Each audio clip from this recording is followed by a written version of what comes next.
तो हम कैसे जो है वो मेजर कर सकते हैं अर्थक्वेक्स को। तो उसके लिए we have seismometers, instruments that detect seismic waves। ये एक बहुत ही जो है बेसिक सा साइजोमीटर है। ये देख रहे हैं आप, एक पेंडुलम है और यहाँ पर इस तरह आप इसे अज्यूम करें कि एक मार्कर टिप लगी हुई है, मार्कर पॉइंट हुआ है और जैसे ही ग्राउंड शेक होगा, जिस तरह ग्राउंड शेक होगा ये इस तरह की यहाँ पर वेव ड्रॉ करता जाएगा। तो ये आपकी जो है वो साइज्मिक वेव्स आ जाएंगी।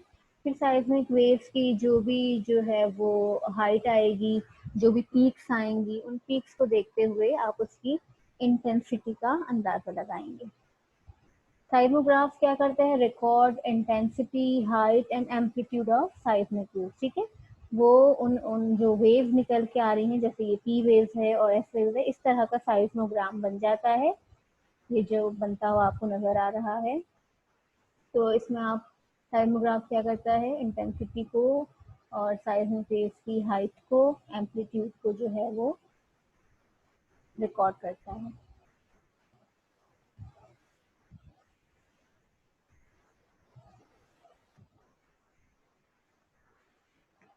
साइज्मोमीटर और ये देखें, ये सारी रिकॉर्डिंग्स आपको ये पेपर पर मिलती जा रही है। ये एक अलग तरह का साइज्मोमीटर है, बहुत से डिजाइन हैं, लेकिन सबका काम, बेसिक काम यही है जो आपको इस वाली पिक्चर में नजर आ रहा है। इस प्रिंसिपल के ऊपर सब काम करते हैं। Seismometers are instruments that measure motions of the ground. ठीक है, ग्राउंड जिस तरह मूव कर रहा होगा, शेक कर रहा होगा, वो इससे मेजर करता है, including those of seismic waves generated by earthquakes, volcanic eruptions and other seismic sources। अच्छा, सिर्फ earthquake के लिए यूज नहीं होता, बल्कि ये आप कहीं भी इस्तेमाल कर सकते हैं जहाँ पर आपको seismic एक्टिविटी रिकॉर्ड करनी हो। Seismometers may be deployed at Earth's surface, in shallow vaults, in boreholes और under water। ठीक है, ये कहीं भी लगाए जा सकते हैं, पानी में भी लगाए जा सकते हैं, जमीन में भी लगाए जा सकते हैं, जमीन के ऊपर भी लगाए जा सकते हैं। जिस तरह का आपका पर्पज है, जिस तरह का आपका काम है, जहाँ की भी आपको साइज्मिक एक्टिविटी रिकॉर्ड में लानी है, वहाँ आप इसका इस्तेमाल कर सकते हैं। अच्छा, ये काम किस तरह करते हैं वीडियो में देख लेते हैं।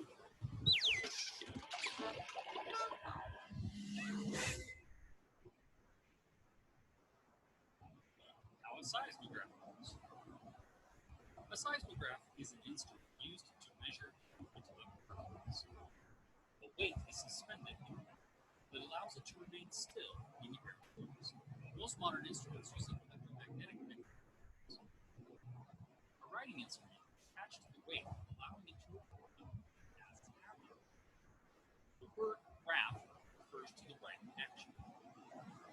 Most modern earthquake monitoring uses a seismometer, not seismographs, and record the movement of the earth digitally. Output data for seismograph, printed version of wavelengths. These wavelengths that represent are so small that in order for scientists to study them, they have to be analyzed.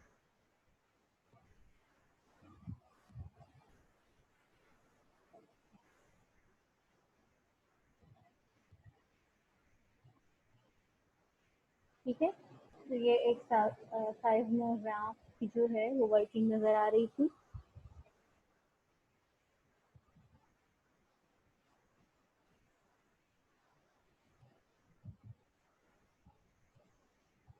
अच्छा, वो result, ठीक है, जो आपको paper पर मिलता है printable form में, जो आपको चार्ट ग्राफ नजर आ रहा है, वो साइज्मोग्राम कहलाता है।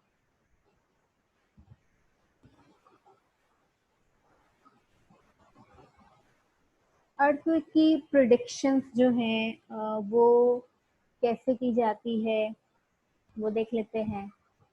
Earthquake prediction is usually defined as a specification of the time, location, and magnitude of a future earthquake within stated limits.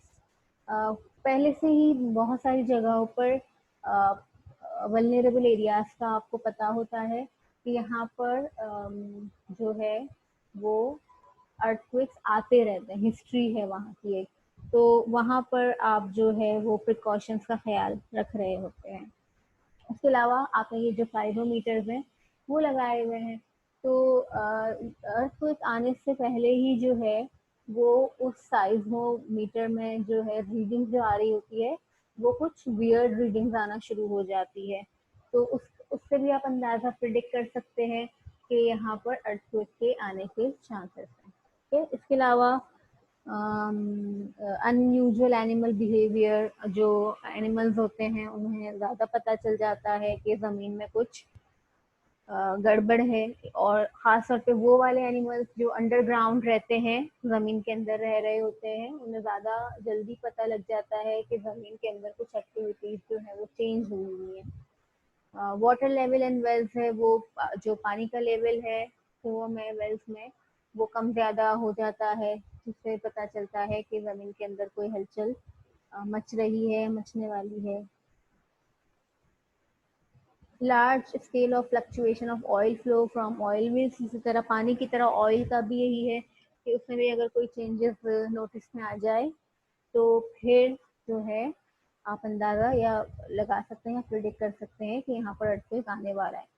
Four shocks और minor shock before major earthquake, जो एक्चुअल अर्थक्वेक है उसके आने से पहले हल्के हल्के शॉक्स भी आते हैं, वो फोर शॉक्स कहलाते हैं। वो फोर शॉक्स जो है आपको हो सकता है कि फील भी हो जाए, और ज़्यादातर अगर नहीं भी फील होते तो वो आपके साइजोमीटर्स हैं उसके ऊपर उसकी रीडिंग्स आ जाती हैं।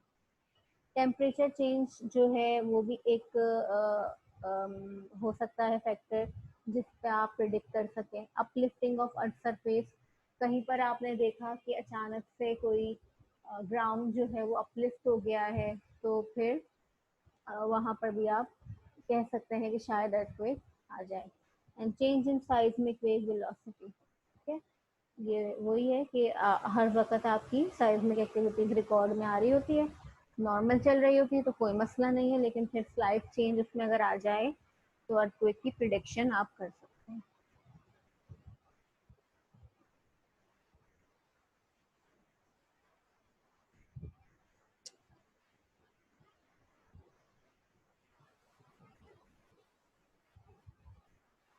अच्छा, अर्थक्वेक्स के जो इफेक्ट्स हैं वो क्या क्या हो सकते हैं?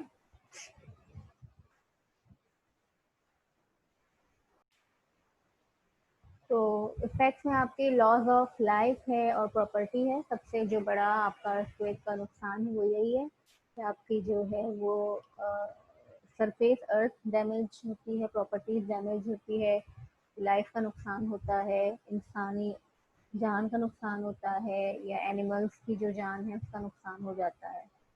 Damage to transport system, that is road, railways, highways, airports, marine, ये सारा भी जो है वो मुतासर हो जाता है, और इसकी वजह से जो है वो सेकेंडरी इफेक्ट्स आते हैं, यानी लॉस ऑफ लाइफ और प्रॉपर्टी हो गया, फिर इसके बाद जो ट्रांसपोर्ट सिस्टम भी आपका खराब हो रहा है, उसकी ये इसके इफेक्ट देर पा रहेंगे, बहुत अरसे तक रहेंगे। डैमेज टू इंफ्रास्ट्रक्चर, आपका इंफ्रास्ट्रक्चर तबाह हो जाता है। चांसेस ऑफ फ्लड्स, सैलाब भी आ सकते हैं, क्योंकि अगर वहाँ पर डैम है कोई, और अगर उसकी वॉल्स में अर्थक्वेक की वजह से कोई क्रैक हो गया, जो है वो बंद टूट गया, तो फिर उसकी वजह से वहाँ की आबादी में, वहाँ के टेरिटरी में फ्लड्स आने के भी चांसेस होते हैं। इसी तरह आग लग जाने का, शॉर्ट सर्किट का भी खतरा होता है। अंडरग्राउंड जो आपकी लाइंस हैं वो शेक होंगी, तो ऊपर भी जो है आपकी जो वायरिंग है वो भी जो है वो डिस्टर्ब होंगी, और उनमें शॉर्ट सर्किट हो सकते हैं, और उसकी वजह से फायर हो सकती है।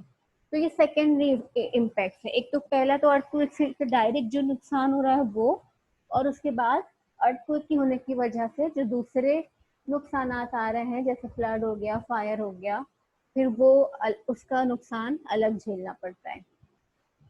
अच्छा, communication such as telephone wires are damage, ठीक है, आपके जो इंटरनेट, आपकी जो नेटवर्किंग है सारी, उसकी जो है वो भी केबल्स वगैरह वायर्स हैं, वो सब भी डैमेज हो जाते हैं, तो एक ये भी इसका इम्पैक्ट आता है। Water pipe sewers are disturb, underground जो आपकी पाइपलाइंस हैं या गटर लाइंस हैं, वो सब कुछ भी जो है वो डिस्टर्ब हो जाती हैं। इसी तरह economic activities like agriculture, industry, trade या ट्रांसपोर्ट, ये सब कुछ भी आपका मुतासर होता है।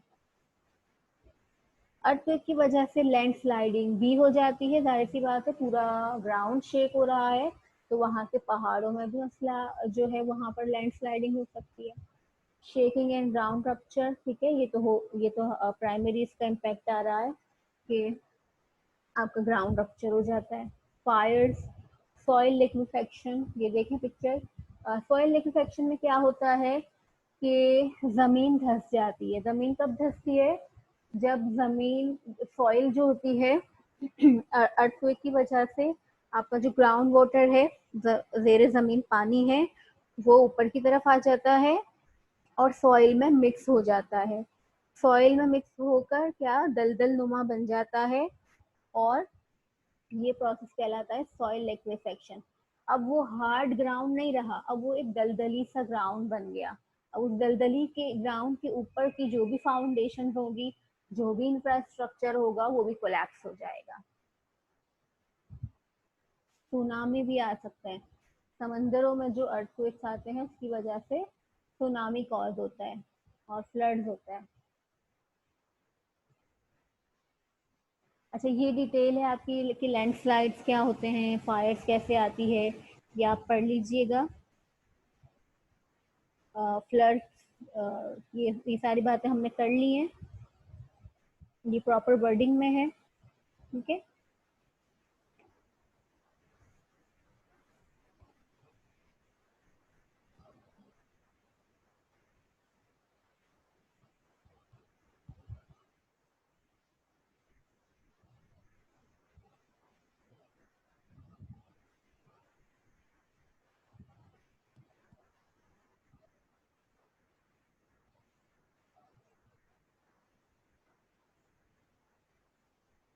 अच्छा जी, ये पाकिस्तान का मैप है और मैंने बताया आपको साइज्मिक एक्टिविटीज की बेसिस पर कुछ जोन्स बनाए जाते हैं कि कुछ जोन्स हर कंट्री के होते हैं कि भाई इस जोन में जो है वो अर्थक्वेक आने के बहुत ज्यादा चांसेस हैं, इस जोन में कम है, and so on. Pakistan situated in one of the highest seismic zones of the world, ठीक है। पाकिस्तान जो है उसकी ज्योग्राफिकल लोकेशन ऐसी है कि यहाँ पर साइज्मिक एक्टिविटीज बहुत ज्यादा होती रहती है। With the 1935 Quetta earthquake and the 2000 Kashmir earthquake, ये दोनों अर्थक्वेक का आपको अच्छी तरह हो सकता है 1935 वाला ना भी याद हो, मतलब उसके बारे में ना भी पता हो, बट 2005 की जो कश्मीर मुजफ्फराबाद वाला आपका अर्थक्वेक था, वो अच्छी तरह सबको याद है कि उसने किस तरह हमारी कंट्री को नुकसान पहुंचाया था। तो पाकिस्तान में जो है 5 साइज्मिक जोन्स हैं, उन जोन्स के नाम है 1, 2A, 2B, 3 एंड 4। तो पाकिस्तान को 5 साइज्मिक जोन्स में डिवाइड किया गया है। Considering the severity of seismic hazard, zone 1 is the slowest and zone 4 is the highest seismic zone. यानी जोन 1 वो वाला एरिया है जहाँ साइज्मिक एक्टिविटी बहुत कम होती है, अर्थक्वेक के आने के चांसेस बहुत कम है, और जोन 4 वो एरियाज हैं जहाँ पर साइज्मिक एक्टिविटीज बहुत ज्यादा होती है और वहाँ पर अर्थक्वेक्स जो है वो बहुत ज्यादा आने के चांसेस है और सीवियर आने के चांसेस हैं। अच्छा, अब मैप देख लेते हैं। तो जोन 1 जो है, ठीक है, ये डार्कर ब्लू, ये वो एरिया है जहाँ पर कम साइज्मिक एक्टिविटीज होती है। तो ये देखें, ये कौन कौन से एरियाज हैं, ये पंजाब का एरिया है, ठीक है। ये यहाँ पर जोन पंजाब के इस एरिया को जोन 1 में रखा गया है, यानी ये सेफेस्ट एरिया है पाकिस्तान का। और यहाँ पर कम से कम जो अर्थक्वेक्स है वो आएंगे। देन जोन 2A है और ये सिंध का एरिया है और पंजाब का एरिया है और कुछ बलूचिस्तान का हिस्सा है जहाँ पर थोड़े चांसेस है अर्थक्वेक्स आने के। जोन 2A है। और आगे जाएं तो जोन 2B है, वो ये एरिया है यहाँ, ये सब कुछ, ये सारा जोन 2B में आता है। फिर मोर इंटेंस की तरफ जाएं तो जोन 3 है और वो आपका यहाँ पर आता है। ये तमाम मतलब नॉर्दर्न एरियाज और बलूचिस्तान का ये कुछ हिस्सा। एंड जोन 4 जो है सबसे खतरनाक जोन है वो जोन 4 है। तो जोन 4 भी आपका बलूचिस्तान में आता है, थोड़ा बहुत सिंध में आता है इस तरफ, और ये इस तरफ गिलगित KPK में। और अब आपका जो ये कश्मीर है हमारा इधर।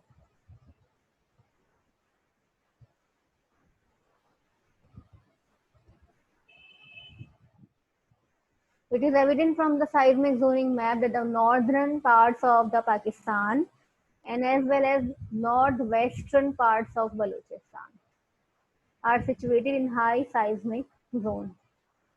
ठीक है, आपका जो नॉर्दर्न एरिया है वो और बलूचिस्तान का नॉर्थ वेस्टर्न पार्ट, बलूचिस्तान का नॉर्थ वेस्टर्न पार्ट, ये देखें नॉर्थ और वेस्टर्न के दरमियान वाला हिस्सा जो है ये आपका जोन 4 में आता है।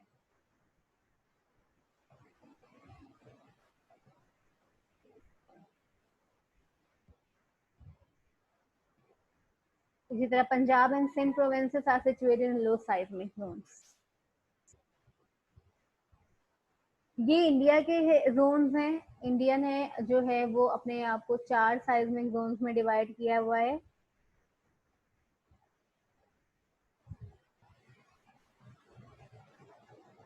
और उनके नाम है जोन 2, जोन 3, जोन 4 एंड 5। ये इनका जो है वो मैप है।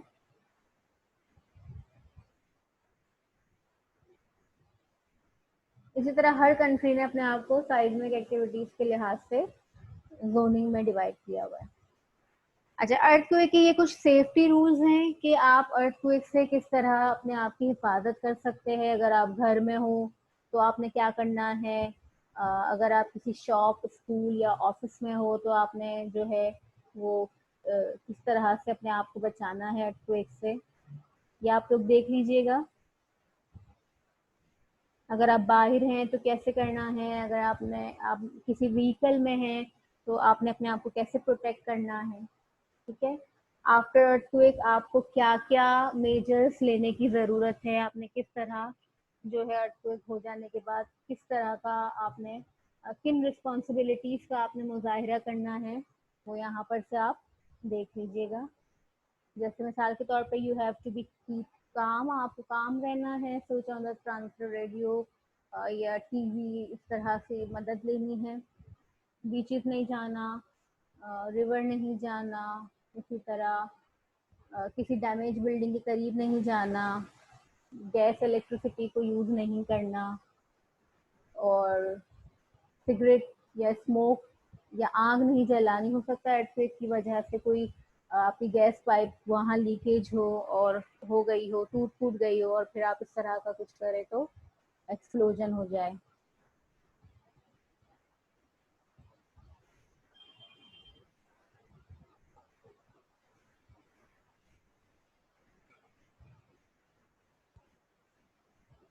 तो ये कुछ जो है आपके अर्थक्वेक्स हैं जिनका बहुत ज़्यादा डैमेज हुआ आपकी हिस्ट्री में। 1993 में महाराष्ट्र, और फिर इस तरह ये देखें 8 अक्टूबर 2005 मुजफ्फराबाद, ठीक है, पाकिस्तान, कश्मीर। यहाँ पर स्केल पे रीडिंग आ रही है 7.4 और ये इसके डैमेजेस हैं। ये एक अर्थक्वेक है, सीवियर अर्थक्वेक था।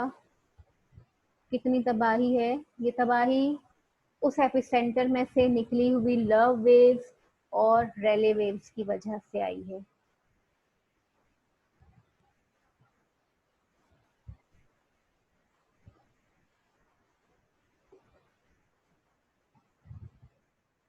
ये कश्मीर की पिक्चर है आफ्टर अर्थक्वेक 2005 वाले, मुजफ्फराबाद की।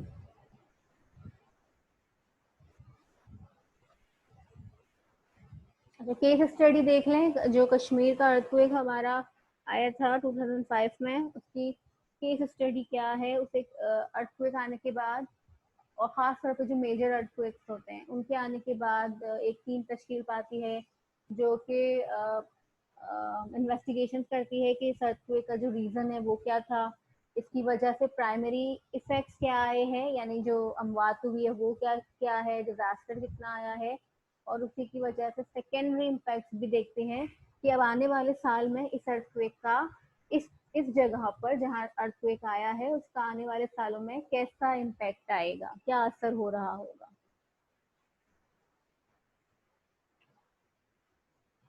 तो पाकिस्तान ऑफिशियल दैट टोल उस अर्थक्वेक में जो थी वो स्लाइटली वेरी करती है हर सोर्स से। तो यहाँ पर है 87,350, और ये 1 लाख के करीब पहुंच गई थी। 38,000 जो है वो जख्मी हुए थे, और 3.5 मिलियन लोग जो है वो होमलेस हो गए थे क्योंकि उनके घर जो है वो तबाह हो चुके थे। 19,000 children died in the earthquakes. 19,000 बच्चे उस कश्मीर मुजफ्फराबाद वाले अर्थक्वेक में जो है वो उनकी डेथ कॉज हो गई थी। ये ज़्यादातर बच्चों इसलिए हुई थी स्टूडेंट्स क्योंकि ये सुबह का वक्त था और बच्चे अपने स्कूल्स में थे, तो वहाँ पर अचानक ही कोलैप्स हो गया, जो तो उन्हें जो है वो एस्केप का वक्त नहीं मिला, या वो अपने आप को रेस्क्यू नहीं कर पाए। 5 लाख से ज्यादा फैमिलीज किसी न किसी तरह उस अर्थक्वेक की वजह से मुतासर हुई, या तो उनका रोजगार चला गया, या उनकी फैमिली मेंबर्स जो है उनकी डेथ हो गई, या उनके उनके पास घर नहीं रहे। इसके अलावा 25 जो है 2.5 लाख आपके एनिमल्स की डेथ भी हो गई थी उस अर्थक्वेक में। ठीक है, यहाँ पर देख लें टाइम और डेट। लोकल टाइम जो है 8:50 सुबह का वक्त था। उसका मैग्नीट्यूड उस अर्थक्वेक का 7.6 रिक्टर स्केल पर आ रहा था। डेप्थ जो है वो 15 किलोमीटर थी। हमने बात की थी अभी फोकस की कि जमीन के अंदर जो है इनिशियल पॉइंट ऑफ रप्चर जो होता है जहाँ से एनर्जी कोर्स रिलीज होती है, डेप्थ, तो ये 15 किलोमीटर यानी ज्यादा गहराई में नहीं था, बहुत ही शैलो था, बहुत ही शैलो अर्थक्वेक था। एपिसेंटर यानी जमीन के ऊपर जो है इसका पॉइंट कौन सा था, इसके कोऑर्डिनेट्स यहाँ पर लिखे हुए हैं। टाइप क्या थी उस अर्थक्वेक की, यानी वहां पर किस तरह का फॉल्ट था, ऑब्लिक स्लिप फॉल्ट था वहां पर। और एरियाज जो इफेक्टेड हुए थे वो पाकिस्तान था मेजर, और इसके अलावा इंडिया और अफगानिस्तान, ये तीनों एरिया, जो तीनों कंट्रीज हैं उस अर्थक्वेक की वजह से मुतासर हुई थी, लेकिन सबसे ज्यादा जो है वो पाकिस्तान का मुजफ्फर कश्मीर हुआ था। मैक्सिमम इंटेंसिटी जो मेर्सला स्केल वाली है वो उसकी 8 थी। लैंडस्लाइडिंग हुई थी, यस, इसके नतीजे में कश्मीर आपको पता है किस तरह की वहाँ की जो है वो जोग्राफी है, रॉकी एरिया है, हिली एरिया है, तो वहाँ पर आप लैंडस्लाइडिंग अर्थक्वेक की वजह से काफी हुई थी। आफ्टर शॉक्स भी आए थे। आफ्टर शॉक्स ये होते हैं कि अर्थक्वेक जो मेजर है वो तो आ गया, लेकिन उसके बाद भी जमीन जो है वो हिलती है, छोटे छोटे शॉक्स उसमें अर्थक्वेक के बाद भी आ रहे होते हैं, और वो आफ्टर शॉक्स कहलाते हैं। तो ये डिफरेंट टाइम पर देखें आफ्टर शॉक्स जो आए थे वो, और उनके इंटेंसिटी है, ये भी काफी इंटेंस है। मतलब जो एक्चुअल अर्थक्वेक था वो भी काफी इंटेंस था, लेकिन जो आफ्टर शॉक्स जो दोपहर में 4 बजे, फिर एक और 4 बजे, और फिर 11:15 बजे आया था, वो भी काफी इंटेंस थे। ये कैजुअलिटीज हैं, इंजर्ड हैं और डिस्प्लेस हैं कि कितनी अमवात हुई थी, कितने जख्मी हुए थे और कितने लोग जो हैं वो होमलेस हो गए थे, जिनके पास शेल्टर अब नहीं रहा था।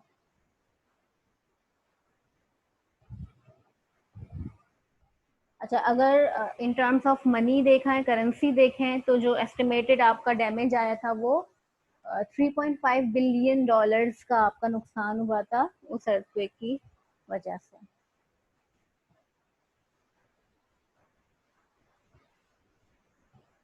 अच्छा, अर्थक्वेक के कुछ प्राइमरी इफेक्ट्स होते हैं, जैसे कि हमने पहले बात की कि जो फौरी तौर पर आपको इम्पैक्ट नजर आते हैं वो प्राइमरी कहलाते हैं, और जो अर्थक्वेक के गुजर जाने के बाद भी इम्पैक्ट्स रह जाते हैं उस अर्थक्वेक के, वो सेकेंडरी इफेक्ट्स कहलाते हैं। तो इकोनॉमी पे जो इसका इफेक्ट आया था वो इस तरह आया था कि सिटीज लाइक बालाकोट, मुजफ्फराबाद, बाह और ये छोटे छोटे स्मॉल जो विलेजेस थे वो तबाह हो गए थे, रोड्स डिस्ट्रॉय हो गए थे, और इंडियन हेल्ड कश्मीर जो था, इंडिया वाला जो कश्मीर है, वहाँ के भी टाउन्स जो हैं वो इफेक्टेड हुए थे। Of the 564 hospitals in the affected areas, 291 are destroyed. आधे से ज्यादा जो है वो हॉस्पिटल्स आपके वहां पर तबाह हो गए थे। तो अगर हॉस्पिटल वहां पर तबाह हो जाते हैं तो इसका मतलब ये है कि आगे चल के भी उनको दोबारा बनने में कितना वक्त लगेगा, और जब तक वो दोबारा बन नहीं जाते तब तक लोग जो हैं वो उनको हेल्थ केयर फैसिलिटीज मिलने में मुश्किलात का सामना होगा। और फार्म लैंड आपका जो है वो फार्म लैंड डिस्ट्रॉय हुआ था, तो लोगों का रोजगार भी खत्म हो गया था। तो सिर्फ अर्थक्वेक की वजह से ये नहीं होता कि अमवात ही हो, बल्कि लेटर उसके जो इम्पैक्ट्स हैं वो भी आपको काफी अरसे तक परेशान करते हैं। सोशल इनके इम्पैक्ट्स क्या थे कि इतने लोग जो है पाकिस्तान में, और 1300 लोग जो हैं वो इंडिया में हलाक हो गए थे। इसी तरह पाकिस्तान में अराउंड 80,000 इंजर्ड हुए, और 4500 जो है वो इंडियन साइड पर लोग जो हैं इंजर्ड हुए। 3 मिलियन होमलेस इन पाकिस्तानी साइड, और 1 मिलियन इंडियन साइड भी आपके जो लोग हैं वो होमलेस हो गए थे।